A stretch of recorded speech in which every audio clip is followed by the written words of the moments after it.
कश्मीर तो जन्नत है ना, जन्नत में तूफान है क्यों, हक तो है वो। देखें 2 साल हो चुके हैं कश्मीर में लॉकडाउन हुए। कश्मीर तो जन्नत है ना, जन्नत में तूफान है क्यों, हक तो है वो। अस्सलाम वालेकुम। नज़र पॉइंट के साथ हुसैन दानी। इस वक्त मैं कराची प्रेस क्लब पर मौजूद हूँ। यहाँ पे 2 साल हो चुके हैं वहाँ के कैद व बंद के कैदियों को, उसकी यकजहती मनाई जा रही है, उनकी आज़ादी की आवाज़ उठाई जा रही है कि उनको आज़ाद किया जाए। हमारे साथ उस्मा मैम यहाँ से मौजूद हैं। आए उनसे हम कुछ गुफ्तगू करेंगे, कुछ बातचीत करेंगे। अस्सलाम वालेकुम। वालेकुम अस्सलाम।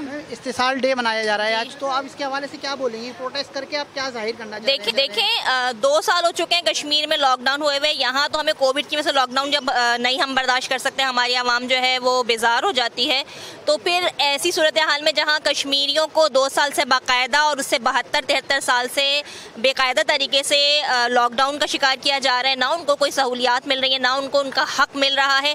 और ऐसी सूरत हाल में हम यहाँ पर प्रोटेस्ट इसलिए कर रहे हैं कि हम चाहते हैं कि सोशल मीडिया की पावर को इस्तेमाल करें, मीडिया की पावर को इस्तेमाल करें, और हमारी ये जो प्रोटेस्ट है ये हम अलामती तौर पे जो बता रहे हैं कि कश्मीरियों के साथ जुल्म हो रहा है, उस जुल्म पे लोगों की तवज्जो दिलाई जा सके। और हमें उम्मीद है कि हमारे इस एक्शन से इंटरनेशनल फोरम्स जो हैं वो कुछ जागेंगे, अपना फ़र्ज़ निभाएंगे और कश्मीरियों को उनका हक दिलाएंगे। कश्मीरियों का हक क्या है कि उनको उनकी हक खुद इरादियत मिले और वो खुद डिसाइड कर सकें कि वो क्या चाहते हैं। यकीनन वो आज़ादी चाहते हैं। कश्मीर बनेगा पाकिस्तान। कश्मीर तो जन्नत है ना, जन्नत में तूफान है क्यों, हक तो है। मेरा नाम जमशेद हुसैन है। मैं चेयरमैन हूँ human right council of Pakistan का, और human right council of Pakistan आज का ये एहतजाज कराची प्रेस क्लब के बाहर कर रही है।